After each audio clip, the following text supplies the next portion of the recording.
세상에 보면 교회가 참 많이 있어요. 언젠가부터 한국에서는 이 교회에 대해서 평가할 때 큰 교회, 작은 교회 이렇게 평가하다가 또 어느 때는 또 건강한 교회냐 아니냐 뭐 이렇게도 평가를 하고 그렇습니다. 사람마다 평가하는 기준이 다 다른 것 같아요.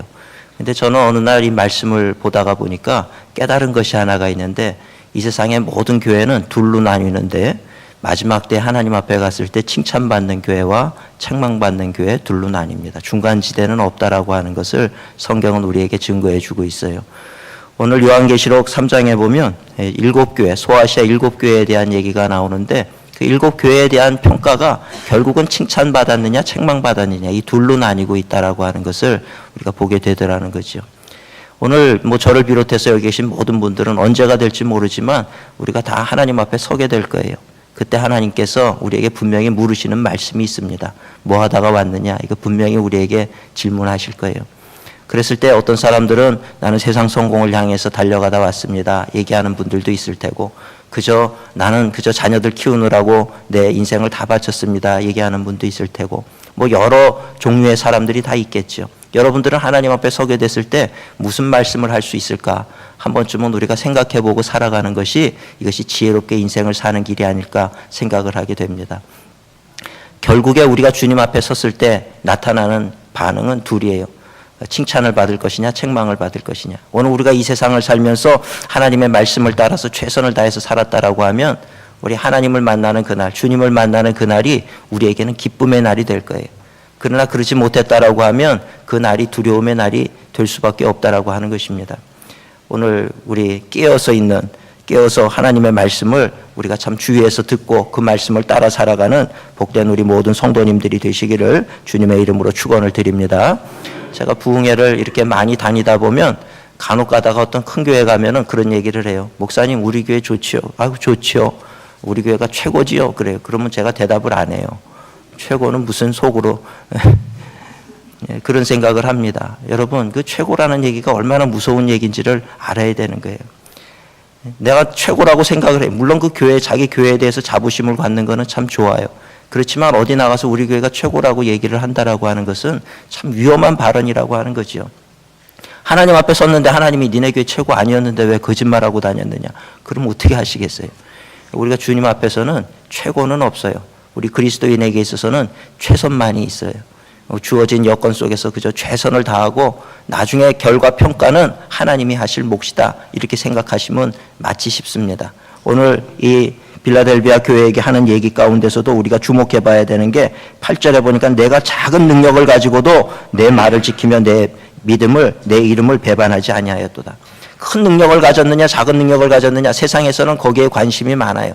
그러나 하나님의 말씀에는 큰 능력을 가졌는지 작은 능력을 가졌는지에 관심이 있는 것이 아니고 그저 내가 얼마를 가졌던 그것을 가지고 내가 최선을 다했느냐 여기에 관심이 있더라는 것입니다.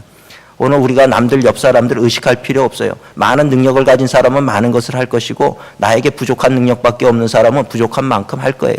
그러나 내가 거기에 최선을 다했다라고 하면 하나님은 얼마나 많은 것을 낳았느냐로 평가하시는 분이 아니고 얼마나 내가 가진 능력 가운데 최선을 다했느냐로 평가하시는 하나님이시라고 하는 것을 오늘 우리는 알아야 된다는 것입니다. 세상 살아가는 사람들 보면 내가 실력이 없고 능력이 없기 때문에 나는 가진 게 없어서 할 수 없습니다. 그러고 포기해버리는 사람들이 있더라는 거죠. 달란트 비유에서 얘기하는 거와 마찬가지로 한 달란트밖에 난 못 가졌으니 이거 그냥 내가 가지고 뭘 하기보다는 땅에 심어두는 게 좋겠습니다. 이렇게 얘기하는 사람들이 있다는 거예요. 그런 사람들은 영락없이 마지막 때 하나님 앞에 책망받는 그런 인생이 되어져 버릴 수밖에 없다라고 하는 것입니다. 저는 오늘 칭찬받는 교회, 또 개인적으로 보면 우리 개인도 마찬가지죠. 우리 칭찬받는 성도가 되려고 그러면 어떻게 해야 될 것인가? 4가지 말씀을 잠시 전하고 함께 은혜를 나누고자 합니다. 첫째는 악을 떠나야 돼요. 죄와 싸워 이기는 우리 모든 성도님들 되시기를 축원합니다. 하나님께서 아브라함을 선택했을 때 왜 갈대아 우르를 떠나라 그랬느냐? 갈대아 우르는 역사적으로 보니까 우상을 만들던 도시라는 거예요. 제일 번성했던 도시예요. 먹고 살기 좋은 곳이었어요. 서울로 얘기하자면 뭐 명동이나 압구정동이나 남들이 다 가기를 선호하는 그런 동네였다는 거예요. 그러나 그 땅에서는 하나님을 예배하는 것이 아니고 우상을 만들어서 주고 사고 팔고 우상을 섬기는 그 땅이더라는 거죠. 하나님이 오늘 우리에게 축복하시려고 그럴 때 우리가 죄의 자리에 머물러 있어서는 절대로 하나님의 은혜와 축복을 누릴 수가 없다는 걸 알아야 돼요. 하나님께서는 차라리 그곳을 떠나서 신도시 광야와 같은 곳에 가라. 거기에 새로운 나라를 건설할 것이다. 거기서 하나님을 믿고 하나님의 부어주시는 은혜와 축복을 누리며 살아라. 이것이 하나님께서 아브라함을 선택하신 이유라는 거예요. 오늘 우리가 죄의 자리에서 여전히 죄와 타협하면서 살면서 하나님 나에게 은혜를 나려주시고 나에게 복을 주시옵소서, 그럴 때 그 자리에 하나님의 은혜와 축복은 임할 수 없다는 것을 아셔야 돼요. 그래서 하나님께서는 아브라함을 택해서 갈대아우로 그 자리가 아무리 좋아 보인다 할지라도 그 자리를 떠나라는 거예요. 애굽이라는 자리가 아무리 좋아 보이고 먹고 살만한 게 있어 보일지 몰라도 죄를 숭배하고 우상을 숭배하는 그 땅 가운데 있지 말고 출애굽하라는 거지요. 차라리 광야로 나오라는 것이지요. 그곳에서 하나님께서 새로운 은혜를 부어주시겠다는 것입니다. 오늘 우리가 그래서 시편 1편에도 보면 복 있는 사람은 그러고 시작을 하는데 그 복 있는 사람의 조건이 우리가 알고 있는 복 있는 사람은 어떤 사람입니까? 세상적으로 성공하고 부유해지고 높아지고 이걸 복이라고 생각하지만 성경은 그렇게 얘기하지 않아요. 복 있는 사람은 악인의 꾀를 쫓지 않고 죄인의 길에 서지 아니하고 오만한 자의 자리에 앉지 아니하고 죄 짓지 않는 사람이라는 얘기예요. 악인의 자리에 서가지고 악인들하고 이 악한 모의를 하는 거 그런 거 그래서 잘 될 수 있을지 몰라요. 그러나 눈에 보이는 그 잘 되는 것이 결코 아니라는 것입니다. 그것으로 인해서 더 망하는 인생이 되어져 버릴 수밖에 없다는 거죠. 죄인의 길에 서지 않고 오만한 자의 자리, 교만한 자의 자리에 앉지 않는 사람이 복이 있다. 죄 짓지 않는 사람, 죄와 타협하지 않는 사람이 복이 있다는 거예요. 왜 그런지 아십니까? 그 죄의 자리를 벗어나야 하나님께서 은혜를 부어주실 수 있기 때문에 그렇다는 거예요. 오늘 우리는 세상 살면서요 너무나도 많은 죄와 타협을 하고 살아요. 세상 살아가려면 그렇게 살아야 된다 이렇게 생각을 하고 사는 거예요. 우리 한국의 여성 기업인 가운데 김성주라고 하는 분이 계세요. 근데 이분이 여자가 사업을 하려고 그러니까 한국에서 여자가 사업을 절대로 성공할 수가 없다. 왜? 한국에서 사업을 하려면 세 가지를 잘해야 되는데 술, 담배를 잘해야 되고 또 아부를 잘해야 되고요. 또 뭐 이렇게 또 뇌물 주는 걸 잘해야 되고 이거 잘해야지 성공하지 그거 못해서는 성공할 수가 없다.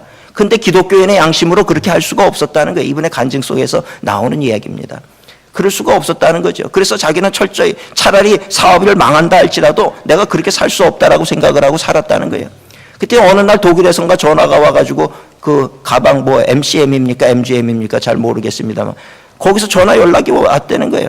그래서 나는 당신하고 독점을 하겠다고 연락이 온 거예요. 왜 나냐라고 얘기를 했더니 자기들이 한국에 와가지고 많은 그 바이어들을 만났는데 믿을 수 있는 사람은 당신밖에 없더라는 거예요. 그러면서 그 사람하고 하겠다 그래서 순식간에 그 김성주라고 하는 분은 세계 여성 10대 기업가 안에 한순간에 들어가 버리는 그런 결과를 얻게 되었다는 거죠. 오늘 우리는 그저 세상과 타협하더라도 내가 하나 더 갖기 위해서는 내 양심을 속이고 하나님의 말씀을 속이면서까지 그렇게 해서 하나라도 더 얻으면 얻는 거라고 생각하는 착각 속에 빠져 있는 사람들이 많다는 거예요. 그 모든 것들을 하나님은 보시고 계시다는 것을 알아야 돼요. 존 웨슬리도 그 메소디스트가 뭡니까? 우리 감리교인들을 메소디스트라고 부르는데 메소디스트는 메소드를 지키는 사람들, 규칙쟁이들이라는 이름이거든요. 오늘 우리가 규칙을 지켜야죠. 근데 메소디스트의 첫 번째 규칙이 뭐냐면 악을 행치 않는다예요. 그래서 저는 저희 교회 가가지고 이것을 만들어냈어요. 7가지 규칙을 풀어가지고 만들어서 악을 행치 않는다 그랬더니 우리 교인들이 악을 행해요. 그래서 도대체 이게 악을 행치 말라는데 왜 악을 행하느냐 했더니 악이 뭔지 몰라요. 이게 문제더라고. 그래서 바꿨어요. 죄를 짓지 않는다. 그랬더니 또 죄를 져요. 그래서 도대체 왜 이렇게 그러느냐 그랬더니 죄인지를 모르더라고요. 여러분 거짓말하는 게 죄입니까 아닙니까? 죄라고 하는 걸 알아야 돼요. 근데 그거를 모르더라는 거지요. 그냥 그러면서 죄를 짓고 살아요. 그래서 나중에는 어떤 분은 그래. 목사님 술을 먹는 게 죄입니까 아닙니까? 그래서 이게 참 애매한 것들 질문하는 거예요. 그래서 그 다음엔 제가 바꿨어요. 양심에 거리끼는 것은 행하지 맙시다. 만약에 양심에 거리끼면 그거 죄라고 생각하고 하지 마세요. 차라리 그렇게 맡겨놓는 게 속이 편하더라는 거죠. 많은 분들이 거짓말을 하면서 그 정도 거짓말은 거짓말이 아니라고 생각을 하는 거예요. 누군가 전화 오면 아이들에게 시키지요. 엄마 없다 그래. 거짓말 얼마나 잘 시키는지 몰라요. 아이들에게 어려서부터 거짓말을 교육을 시킨다는 거예요. 그러고 나서 아이가 나중에 거짓말하면 나오라 그래가지고 회초리 들고 엄마가 거짓말하지 말라 그랬지. 그리고 또 정직한 척하고 아이를 또 때린단 말이죠. 도대체 그러면서도 본인이 죄를 짓고 있다는 거, 아이에게 죄를 가르치고 있다는 것을 의식하지 못하더라는 거예요. 교회에서 남을 비판하고 험담하는 게 죄입니까 아닙니까? 죄라는 얘기예요. 성경에 의하면 살인죄예요. 형제를 향해서 나가라고 하는 자는 지옥불에 떨어진다 그랬단 말이죠. 근데 우리는 그런 거에 대해서 이미 양심이 너무나도 둔감해져 있다는 거예요. 그런 죄를 지으면서도 죄인지를 모르고 살더라는 거죠. 그러니 그런 모습을 가지고 하나님 앞에 나와서 기도하고 간구할 때 하나님의 은혜가 우리 가운데 어떻게 임하겠느냐는 거예요. 지혜로운 사람은요, 그래서 하나님의 은혜가 임하는 사람은 죄에 민감한 사람이에요. 윤동주 시인의 얘기처럼 잎새에 있는 바람에도 나는 괴로워한 것처럼 작은 죄라 할지라도 내 양심이 살아있는 사람은 그것으로 인해서 괴롭고 그것 때문에 내가 하나님 앞에 엎드려서 기도할 수 있는 사람이 정말 하나님의 은혜가 함께하는 사람이라고 하는 것입니다. 오늘 우리는 세상을 다 변화시키기 위해서 더 세상적이 돼야 된다라고 가르칠 때가 얼마나 많은지 몰라요. 오늘 우리 성도님들 세상적인 방법으로는 세상을 변화시킬 수 없어요. 흙탕물을 없애기 위해서 더 많은 흙탕물을 쏟아 부어가지고 그 물이 깨끗해질 수 없어요. 제가 가르치던 청년 하나가 있었는데 이 청년에게 제가 얘기를 했어요. 너 이제 대학을 졸업하면서 취직을 했길래 내가 너 취직해가지고 이제 직장 가게 되면 목사님이 하는 대로 꼭 하라 그랬어요. 뭐냐고 묻더라고요. 너 이제 가면은 분명히 그 회식을 할 텐데 회식 자리에 가서 자기소개하라 그러면 넌 무슨 교회 다니는 누구라고 꼭 교인이라는 걸 밝히라 그랬어요. 그랬더니 아니나 다를까 회식 자리에서 이제 술잔이 돌아가고 그러는데 이 아이가 일어나가지고 자기소개들 신입사원들 소개하라 그러니까 벌떡 일어나가지고 제 얼굴이 보이더래요. 그래가지고서는 저는 광림교회를 다니는 이 아무개입니다. 그리고 얘기를 했더니 술 먹던 자리가 분위기가 이상해지더라는 거예요. 이 회식 자리에 그냥 다 망쳐버린 거죠. 또 그거를 무마하려고 몇몇 선배들이 그런 줄 안다 그러고 여긴 회식 자리니까 그래도 교회 가서 기도하고 또 여기서 술 마시라고 따라주는데 자기가 밝힌 이상은 못 먹겠더라는 거예요. 그래서 사이다를 달라고 끝까지 고집해서 사이다를 먹었더니 그날부터 입사하는 그날부터 아주 괴로움이 시작이 되기를 시작을 하는데 틈만 나면 고참들이 불러가지고 옥상으로 올라오라 그러고 직장생활 그렇게 하면 안 된다 그러고 야단을 치고 교회로 와서 견디지를 못하는 거예요. 그러니까 어느 날 와가지고 나보고 목사님 때문에 자기는 사회생활 망쳤다는 거예요. 힘들어 죽겠는데 이제 어떡하냐고 목사님 책임지라고 막 그러는 거예요. 그래서 제가 1년은 버텨라 1년은. 그럼 뭐 어떡하려고 그러냐 1년 버티고 네가 정이 힘들면 1년 뒤에 정확하게 1년 되는 날 사표 쓰고 나와. 그럼 내가 좋은 직장 소개해 줄게. 우리 광림교회 성도님들이 얼마나 많은데 내가 좋은 직장 소개해 줄 테니까 1년은 버티라 그랬어요. 그랬더니 얘가 6개월이 되고 7개월이 되고 8개월 되니 또 왔어. 목사님 좀 빨리 땡겨주면 안 되겠어요? 못 살겠다는 거예요 자기가 거기에. 제가 그랬어요. 야, 너 맨날 교회 와서 찬양 부를 때 말이지. 세상에 유혹 시험이 내게 몰려올 때 뭐 손을 들고 찬양한다며. 그 유혹 시험 몰려올 때 손 들고 찬양해봐. 그랬더니 얘가 또 순진해가지고 그 회사에서 또 화장실에서 손 들고 찬양하고 옥상 가서 찬양을 하고 또 그런 거예요. 진짜 고문관이에요. 내가 봐도. 그렇게 지나는 거예요. 근데 10달이 돼도 힘들고, 그런데 나중에 10달 돼가지고 목사님 그러고 지금 애가 사색이 돼가지고 오는데, 정말 내가 무슨 수를 쓰기는 써야 되겠구나 생각이 돼가지고요. 그때부터 내가 그 아이를 위해서 새벽에 기도하기를 시작을 했어요. 그 아이를 위해서. 하나님, 제가 이제 1년 되면 진짜 사표를 던질 모양인데, 하나님 어떻게 좀 길을 열어주시고, 뭘 해야 될지 알려달라고 기도를 하는 게, 하나님 응답이 없어요. 한번 기도해도 응답이 없어요. 우리 항상 그렇죠. 기도해도 응답 없으면 그 다음에 내가 길 만들지요. 나도 응답이 없으니까 내가 나름대로 생각을 했어요. 이 뭐 좋은 방법이 없을까? 생각을 하다가 뭐 제가 목사인데 뭐 할 수 있는 게 한 가지더라고요. 저 정도로 1년 버티면 제 신학교 가도 되겠다. 이런 생각이 들어가지고 제 1년 딱 사표 내고 오는 날 내가 신학교를 딱 보내버려야 되겠다 생각을 하니까 제 마음이 얼마나 편한지 모르겠네요. 11달 되고 와가지고 목사님 그래서 나도 웃으면서 반겼죠. 걱정하지 마. 너의 인생은 이미 다 결정이 돼 있으니까. 얘는 그런지도 모르고 자기는 신이 난 거예요. 난 목사 돼가지고 제가 어차피 책임지면 되지 뭐 신학생 하나 책임 못 지겠습니까? 그렇게 생각을 하고 있었어요. 이 11개월하고 보름 두 주가 지난 다음에 얘가 왔는데 제가 보니까 심각한 표정을 하고 온 거예요. 내가 너 왜 이렇게 오늘 심각하냐? 그랬더니만 하는 얘기가 요즘 이상한 일이 벌어지고 있다는 게 있어. 무슨 일인데? 엊그저께 자기를 그렇게 괴롭히던 두 고참이 자기를 올라오라 그러더라는 거예요.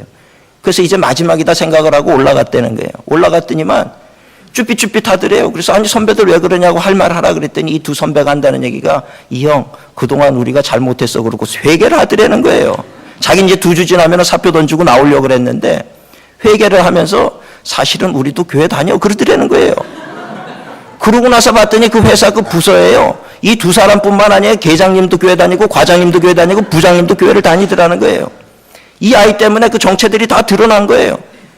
그 교회 세상에서 살면서는 절대 교회는 아닌 것처럼 그렇게 살았단 말이죠. 이게 다 드러나고 났어요. 한 신입사원 때문에. 그러고 났더니 그다음부터 그 회사의 회식 문화가 바뀌어버렸어요. 회식 문화 뭐 1차, 2차, 3차, 4차까지 다니던 게 이제 저녁 먹고 커피 한 잔 마시고 8시면 다 귀가해요. 세상 문화가 그렇게 바뀌더라는 거죠. 제가 그거를 보고 그렇지. 오늘 우리 그리스도인들이 세상을 변화시킨다고 얘기를 하지만 세상을 변화시키는 것은 우리가 더 세상적이 되어서 세상을 변화시키는 것이 아니다. 핍박을 당하고 어려움을 당하는 것 같아도 오늘 우리는 하나님의 말씀을 지키면서 살아갈 때 결국 거룩이 이기는 것이고 결국 빛이 어둠을 이기는 것처럼 십자가의 그 사건이 패배의 사건처럼 보일지 몰라도 그것이 역사상 가장 위대한 사건이었던 것처럼 결국은 거룩이 승리하는 것이다. 하나님의 말씀이 승리한다는 것을 확인하게 되더라는 것입니다. 오늘 우리 성도님들 우리가 그리스도인으로 산다 그러면서 한국에 25%의 그리스도인이 있다 그러면 한국 사회는 벌써 10번도 더 바뀌었어야 된다는 거예요. 바닷물이 짠 이유는 바닷물 속에 염분이 2.5%밖에 있지 않아요. 그럼에도 불구하고 전체 바닷물의 맛을 짜게 만들더라는 거죠. 오늘 수많은 기독교인들이 있지만 세상이 변화되지 않는 이유는 우리는 세상 속에서 교회 안에서는 거룩하지만 교회 밖에서는 세상적으로 살아가기 때문에 세상은 결코 변화되지 않더라는 거예요. 오늘 우리가 진짜 하나님의 제자, 예수 그리스도의 제자로 살아간다라고 했을 때 세상 속에서 내가 불이익을 당한다 할지라도 나는 하나님의 말씀 붙잡고 죄와는 타협하지 않겠습니다. 이런 결단을 가질 수 있는 거룩한 하나님의 백성들이 되시기를 주님의 이름으로 축원을 드립니다. 그런 모습을 갖게 되어질 때, 그런 모습을 갖게 될 때 세상으로부터 우리는 핍박을 받게 될 거예요. 그렇지만 세상으로부터 핍박을 받는다 할지라도 우리가 하나님 앞에 서게 되는 날 하나님은 우리를 향해서 착하고 충성된 종이라 칭찬하는 그런 귀한 은혜가 있게 될 줄로 믿습니다. 오늘 우리가 정말 주님 앞에 칭찬받는 성도가 되기 위해서는 첫째도 죄와 타협하면 안 돼요. 둘째도 죄와 타협하면 안 되는 거예요. 오늘 하나님의 말씀을 지키려고 하는 이 분명한 믿음의 결단을 가지고 살아가는 우리 성도님들 되시기를 축원합니다. 두 번째로는 예배와 기도가 살아있어야 되는 거예요. 오늘 내 집은 만민이 기도하는 집이라 교회는요 기도의 소리가 넘쳐나야 됩니다. 이 스탠리 존스 목사님이 말씀하시기를 책임감 없는 특권은 죄다 그렇게 얘기를 했어요. 오늘 우리 임원들은 교회를 위해서 기도하셔야 돼요. 저는 얼마 전에 저희 교회에 작년 9월에 제가 선교를 갔다가 너무 피곤해가지고 병원에 하루 입원을 했던 적이 있었어요. 주사를 맞고 링겔을 맞고 입원을 해 있었어요. 갑자기 교회에서 전화가 온 거예요. 그래서 무슨 일이나 그랬더니 중학교 1학년짜리 여자아이인데 이 아이가 지금 죽게 됐다는 거예요. 일주일 만에 갑자기 병원에 입원하더니 갑자기 의식을 잃게 되더니 쓰러졌는데 폐혈증에다가 루푸스에다가 뭐 온갖 병이란 병은 다 갖다 대면서 얘가 지금 죽게 됐다는 거예요. 목사님 기도해달라고 전화가 온 거예요. 지금 얘가 지금 이 중환자실에 들어갔는데 오늘 밤을 넘기기가 힘드는데 하나님 목사님 기도해달라고 그러더라고요. 그게 제가 그 침상에 병상에서 이렇게 엎드렸어요. 하나님 이게 무슨 일입니까? 일주일 이제 중학교 1학년밖에 안 됐는데 그때 우리 둘째 딸이 중학교 1학년이었는데 중학교 1학년밖에 안 됐는데 어떻게 이 아이가 이렇게 이럴 수가 있습니까? 하나님 살려주세요. 그리고 기도를 하고 있었어요. 근데 갑자기 내 마음속에 드는 생각이 뭐냐면 마치 하나님이 나를 책망하는 것 같은 거예요. 네 딸이라도 그따위로 기도할래? 이런 마음이 드는 거예요. 그 제가 얼마나 놀랬든지요. 그래서 내가 다시 엎드려가지고 회개를 하고 기도하기를 시작했어요. 하나님 살려주세요. 살려주세요. 근데 제가 우리 아이 4살 때 무슨 일이 있었냐 하면 장중첩이라는 게 있었어요.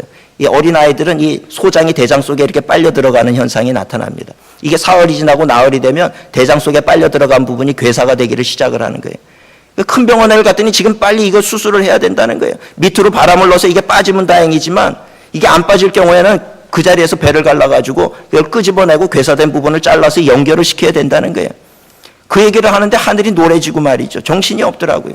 제가 제정신이 아니니까 우리 집사람이 보호자로 나를 제껴놓고 자기가 따라 들어가가지고 그 아이랑 둘이서 씨름하고 있는 거예요. 그래서 저는 병실 밖에서요. 얼마나 울었는지 몰라요. 그 누가 지나다니든 말든 그게 보이지도 않더라고요. 하나님 살려주세요. 우리 딸 저 어린 거 어디다가 칼을 대요. 칼 댈 데가 어디 있어. 참 부끄러운 고백입니다만 제가 그때 무슨 기도를 했냐면요. 하나님 막 제정신이 아니었어요. 제가 목사고 뭐고 얼마나 울면서 기도를 했는지. 그러면서 마지막 기도한 게 뭐냐면 하나님 제 배에 칼 대는 순간 전 목사 안 합니다. 제가 하나하나 두고 보십시오. 제 배에 칼이 대는 순간 저는 목사 끝입니다. 진짜 안 합니다. 이러고 기도했던 거를 생각나게 하시는 거예요. 내 딸이었을 땐 그렇게 절박했는데 이제 남의 딸이라고 이제 죽게 됐다 그러니까 하나님 이게 무슨 일입니까? 이러고 기도하니 제 마음속에 하나님이 책망하시는 것 같은 거예요. 네 딸이라도 그따위로 기도할래? 이런 마음이 드는 거예요. 그래서 그 다음에 그 순간 다음에 엎드려가지고 하나님 앞에 울면서 기도하기 시작했어요. 하나님 용서해달라고. 하나님 살려달라고. 이 아이 살려주셔야 된다고. 중학교 1학년밖에 안 됐는데. 그리고 막 매달려서 기도하기를 시작했어요. 그리고 그 다음날 아침에 토요일 날 퇴원을 해가지고 바로 그 중환자실을 갔죠. 중환자실은 면회 시간이 있는데 그 아이는 이제 죽는다고 내놨기 때문에 24시간 아무 때나 와도 면회가 된다는 거예요. 그래가지고 들어가가지고 이렇게 봤더니요. 아예 온몸이 그냥 피투성이로 피멍이 들어가지고 퉁퉁 부어있고 눈은 노랗고 반은 떠있는데 의식은 없고 냄새가 나기를 시작하는데 거의 산송장이나 다름없는 그런 냄새가 나는 거예요. 그 아이를 위해서 기도하는데 그 엄마가 옆에서 엄청나게 울더라고요. 기도가 끝났는데 그 아이의 눈에서 의식이 없는 아이인데 눈에서 눈물이 이렇게 흘렀어요. 제가 이 영혼이 듣는다는 생각이 들더라고요. 그 아이의 귀에다 대고 하나님이 너와 함께 하신다. 너 힘내라. 예수님이 너 반드시 살리신다. 그러고 왔어요. 그 얘기를 하고 교회 와가지고 주일날 예배를 드리면서 교인들에게 이 얘기를 그대로 한 거예요. 제가 그 다음날 월요일날 또 호주에 집회를 가게 돼 있어가지고 안 갈 수가 없어서 가면서 성도님들 기도하세요. 정말 이번 한 주간 동안 우리 전 교인이 다 이 아이를 위해서 기도해야 됩니다. 저도 호주 가서 기도하겠습니다. 그러고는 갔죠. 가서 수요일 지나고 목요일 지나고 금요일날 속회로 모여가지고 기도를 하는데 얼마나 기도를 했는지 몰라요. 놀라운 건요. 토요일날 전화가 왔어요. 목사님 이 아이가 깨어났어요. 그러더니요. 주일날 아침이 되니까 이 아이가 일반 병실로 내려온 거예요. 제가 이것을 주일날 교인들이 있는 자리에서 얘기했어요. 죽어가는 아이를 우리가 살렸습니다. 여러분들 기도해 주셔서 감사합니다. 그 얘기를 했는데요. 그 예배가 끝나고 성도님들이 저한테 와가지고 하시는 말씀이 자기들이 속회 때마다 기도를 했는데 기도할 때마다 제 얘기가 떠오르더라는 거예요. 제 음성이 들리더라는 거예요. 목사님이 네 딸이라도 그렇게 기도할래? 이게 자기들이 다 들은 거예요. 그 속회 때마다 손잡고 기도하는데. 그러니까 그 속회에 그 모든 성도님들이 울면서 그렇게 간절히 간구를 한 거예요. 그 결과 죽을 수밖에 없었던 아이가 토요일날 깨어나고요. 주일날 바로 그 다음날 일반 병실로 내려오는 기적이 일어났어요. 지금도 주일날 그 믿지 않던 아버지까지 지금 얼마나 열심히 나오는지 몰라요. 제가 그걸 보고 나서 나중에 지금 다 완전히 회복이 된 다음에 전 성도님들을 향해서 얘기를 했어요. 만약에 여러분들의 자녀든 누가 이런 어려운 문제가 생기면 오늘 우리 교회는 또 이렇게 기도할 겁니다. 여러분 이것이 교회입니다. 교회는 이런 가족 공동체가 교회입니다. 여러분들 걱정하지 마세요. 교회 일원이 됐다라고 하는 건 이런 축복이 있는 것이고 특권이 있는 것입니다. 이 얘기를 했더니 오늘 우리 성도님들이 얼마나 무슨 일만 있으면 이제 연합이 돼서 기도하기를 시작을 하는 거예요. 오늘 교회는요, 기도하는 곳이에요. 저희 교회에서는요, 1년에 회의를 단 한 번도 안 해요. 회의가 없어요. 그 시간 있으면 차라리 기도를 하고 전도를 하라 그래요. 전도해서 영혼을 살리고 주변에 있는 사람들 만나야지 무슨 회의냐고. 회의하지 마세요. 저희 교회는 회의가 없어진 지 오래됐어요. 저희는 부목사님들도 회의 안 해요. 필요한 것은 기도라는 거죠. 전도고 영혼을 살리고 각자 옳다라고 생각하는 바를 바라보면서 최선을 다하라는 거죠. 오늘 그 일 가운데 그렇게 열심히 달려가니까 날마다 기적적인 그런 보고들이 소식들이 전해지기를 시작하는 거예요. 살아있는 교회, 하나님의 은혜가 함께하는 교회, 능력 있는 교회, 그런 교회는 바로 기도하는 교회인 줄로 믿습니다. 기도할 때 성령의 은혜가 임하는 거예요. 오늘 워싱턴 선교교회가 정말 우리에게 다른 것 말고 비본질적인 것 말고 본질적인 것, 영혼을 살리고 기도하고 서로 사랑하고 협력하는 그 일을 위해서 최선을 다해서 달려나가는 복된 성도님, 복된 교회가 되시기를 주님의 이름으로 축원을 드립니다.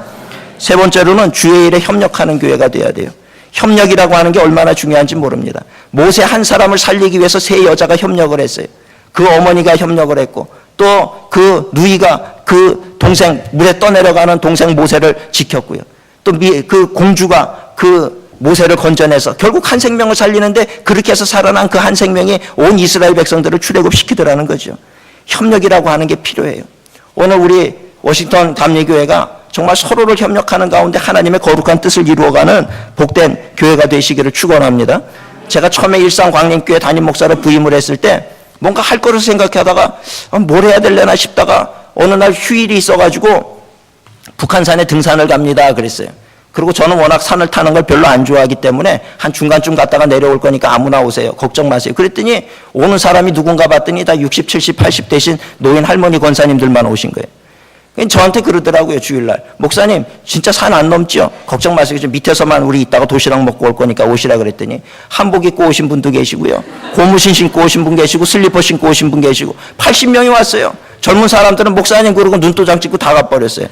젊은 사람 5명 남고 80명의 노인분들이 있었는데 그래가지고 밑에서 도시락 까먹고 이제 재밌게 놀다가 이제 가시지요? 그러고 가려고 보니까 2명이 없는 거예요. 그래서 물어봤어요. 그 두 권사님 어디로 가셨어요? 처음부터 복장을 이렇게 갖추고 왔을 때부터 의심을 했어야 되는데 그 두 분은 넘어가셨다는 거예요. 근데 저는 북한산이라는 데는 넘어가 본 적이 없는 사람이에요. 그래서 뭐 할머니 두 분이 넘어갔으면 나도 가겠거니 하고 두 분이 넘어갔다니까 우리 어쩔 수 없이 넘어가야 되겠습니다. 그리고 넘어가기를 시작을 했어요. 가다 보니까 점점 가파른 길이 나오더니요. 바위 덩어리가 나오고 밑에는 막 천길 낭떠러지가 나오기 시작하는데 네 발로 기어가기를 시작하는데 제가요 몸이 약해요. 그래가지고 올라갈 수가 없는데 이제 막 저 할머니 한 분 떨어지면 큰일 나니까 제정신이 아닌 게 돼버렸어요. 올라갔다 내려갔다 할머니들 끌어 들쳐 업고 올라가기도 하고 어디서 그런 초인적인 힘이 나왔는지 몰라요. 막 어떤 할머니는 이제 자기네는 못 간다는 거예요. 좀 무서운데 못 간다고 막 주저앉아 있고. 근데 5명의 돕는 사람들이 있었어요. 젊은 사람들이. 그 사람들과 함께 협력을 해가지고 이 할머니들을 끌어올리기를 시작을 하는데요. 아, 정말 뭐 제정신이 아니었어요. 근데 놀라운 건 뭔지 아십니까? 시간이 지나고 났더니요. 북한산 꼭대기 헬기 내리는 H자 거기에 80명의 노인분이 다 서 계신 거예요. 거기가 정상인 줄도 몰라. 거기 왜 서 있는지도 몰라. 거기 서가지고요. 이렇게 치마 이렇게 둘러 그걸 사진을 찍어놨어야 되는데. 그러고 서 계시는 거예요. 올라오기는 올라왔는데 또 내려가야 되는데. 제가 신신당부를 한 거예요. 권사님, 집사님들 기억하세요. 시간은 중요하지 않습니다. 한 걸음 한 걸음 가다 보면 밑에 내려갑니다. 한 걸음 한 걸음. 위험하면 뒤로 돌아서 네 발로. 이거를 지침으로 준 거예요. 그리고 5명이 줄 서가지고 한 명 한 명을 끌어내리기를 시작해. 밑으로 다 내려가서 거기 딱 모여서 먼저 넘어간 두 할머니를 만난 거예요. 그 80명이 거기 다 모였어요. 저녁 8시였어요. 밤 8시. 내려가는 데만 한 5, 6시간이 걸린 것 같아요. 한 걸음 한 걸음. 근데 제가 그걸 하고 나서 깨달은 교훈이 있었어요. 야, 이 할머니들을 80명을 데리고 북한산을 넘는 기적을 이걸 누가 봤어야 되는데. 그거 하자고 처음에 얘기했으면 아마 모든 사람이 불가능하다라고 얘기했을 거라는 거예요. 그런데요, 중요한 거 닥치니까 제가 건너갈 때 옆에서 돕는 사람들이 안 된다라고 얘기하지 않고 도와서 한 걸음 한 걸음. 물론 시간은 걸렸어. 짧은 시간 안에 완주하거나 넘어간 건 아니었어요. 그렇지만 시간이 지남에 따라서 한 걸음 한 걸음 갔더니 언젠가 꼭대기에 올라가게 되고 언젠가 그 정상 산 너머 저쪽 가운데 우리가 서 있는 모습을 발견하게 되더라는 것입니다. 오늘 우리가 주의 일 가운데 협력하고요. 제가 첫날도 얘기했죠. 저희 교회 청년들 100명밖에 안 됐어요. 협력을 하니까 4년 만에 전 세계의 교회를 31개를 개척을 했어요. 그리고 뭐 개안 수술을 30명을 시켜주고 협력하니까 해보자고 하니까 안 된다가 아니라 일단 시작을 하고 나니까 생명들이 살아나는 역사가 일어나고 기적이 살아나는 역사가 일어나더라는 것입니다. 안 된다는 얘기를 어떻게 할 수가 있죠? 하나님이 살아계시고 우리와 함께 하시고 우리를 축복하시는데 안 된다는 얘기를 어떻게 할 수 있을까요? 오늘 우리가 바른 믿음의 사람이라고 하면 반드시 긍정적이어야 돼요. 반드시 된다라고 얘기하셔야 돼요. 상황이 아무리 어렵고 힘들다 할지라도 된다라고 얘기를 하는 것이 믿음의 사람이라고 하는 것입니다. 오늘 워싱턴 성결교회가 이렇게 아름다운 성전을 짓고 완공을 하고 이제 다음 할 일이 또 뭘까요? 예전에는 성전 건축 이게 목표였다라고 하면 앞으로 할 일은 뭐겠습니까? 정말 주님 기뻐하시는 일을 위해서 달려가고 이 지역사회를 변화시키고 많은 영혼들을 구원해내고 하나님 칭찬받을 만한 일들, 그런 일들을 감당하는 교회가 되어야 될 줄로 믿습니다. 할렐루야. 그래서 소문나는 교회가 되시기를 주님의 이름으로 축원합니다. 사람들에게 인정받는 것도 중요하지만 더 중요한 거 하나님 앞에 갔을 때 인정받는 교회가 되고 인정받는 성도님들이 되셔야 된다는 거예요. 이 일을 위해서 정말 우리 성도님들이 한 마음으로 열심히 최선을 다해서 달려나가서 하늘나라 하나님이 내려다보실 때마다 기쁨이 되는 그런 귀한 교회와 우리 귀한 성도님들 되시기를 주님의 이름으로 축원을 드립니다. 기도하시겠습니다. 사랑과 은혜가 충만하신 아버지 하나님 은혜 감사합니다. 오늘 워싱턴 감리교회 이렇게 귀한 교회에서 부족한 종 말씀 전하게 하시니 감사를 드립니다. 성령의 기름 부으심 함께하여 주옵시고 하나님 기뻐하시고 축복하시는 복된 제단이 되게 하여 주시옵소서. 우리 성도님 한 사람 한 사람 느끼지 못하는 순간일지라도 하나님의 손이 우리를 붙들고 계시고 우리의 인생길 가운데 단 한 번도 우리를 놓으신 적이 없는 것을 알게 하여 주옵시고 또 우리 부족하지만 우리가 기도할 때마다 천군 천사를 통해서 우리를 지키시고 보호하시고 인도하시는 것을 알게 하여 주시옵소서. 어렵고 힘든 일이 있어서 감사합니다. 그러나 그 가운데서 우리 어렵고 힘들 일이 있을수록 우리 성도님들이 하나 되고 함께 협력해서 그 산을 넘어가게 하시니 감사를 드립니다. 한 고비 한 고비를 넘을 때마다 하나님의 은혜가 더욱더 충만하게 하여 주시옵시고 그것으로 인하여 함께하는 신앙생활의 기쁨을 누리는 복된 교회가 되게 하여 주시옵소서. 우리 사랑하는 성도님들 기도할 때 그 기도가 하나도 땅에 떨어지지 아니하도록 하나님 놀라운 은혜와 축복을 도하여 주시옵시고, 이제 또 이 워싱턴 감리교회를 통해서 늘 좋은 소식, 아름다운 소식이 전 세계 가운데 증거되어질 수 있도록 주님 은혜를 허락하여 주시옵소서. 감사드리오며 예수님의 이름으로 기도드리옵나이다. 아멘.